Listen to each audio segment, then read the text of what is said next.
సినిమాల villain but real life లో hero అయిన సోను సూద్ సారు హైదరాబాద్ లో దిగిండు కదా. దేనికి అనుకుంటురు? అందాల పోటీలు చూసేటందుకు వచ్చిండు సారు. మరి ఇంత గొప్ప మనసున్న మనిషి, కరోనా టైంలో ఎందరో ప్రాణాలు కాపాడిన దేవుడు మన హైదరాబాద్ వస్తే ఎట్లుండాలే వెల్కము. గాదానికే మన తెలంగాణ సంస్కృతి సాంప్రదాయాలతోని సోను సుద్ సార్కు ఘన స్వాగతం పలికిర్రు అధికారులు. సారు ఒక్కడనే కాదు, ఈ అందాల పోటీలకు చాలా మంది సెలబ్రిటీలు పెద్ద పెద్దోళ్ళు రాబోతున్నారట. మెల్లగా వీలు చూసుకొని ఒక్కొక్కరు దిగుతారు కావచ్చు. ఇక సెలబ్రిటీల సంగతి పక్కకు పెడితే స్కూల్ పోరగాన్లకు కూడా ఈ అందాల పోటీలు చూపాలని సీఎం రేవంత్ రెడ్డి ఆర్డర్ వేసిండట.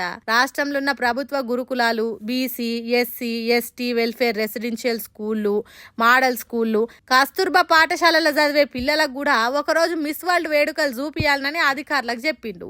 దీనికోసం ఏమేమి అవసరమో అన్ని సవలతులు చక్కగా చూసుకొని ఎసోంటి లోటుపాట్లు లేకుండా చేయాలని చెప్పిండు. మరిగా ఈ అందాల పోటీల వల్ల రాష్ట్రంలో ఏమన్నా మార్పు వస్తుందా, ఈ వేడుకల రిజల్ట్ ఎట్లుండబోతుందో చూడాలనంటే అవి షురు అయ్యేదాకా ఆగాల్సిందే పొర్రి.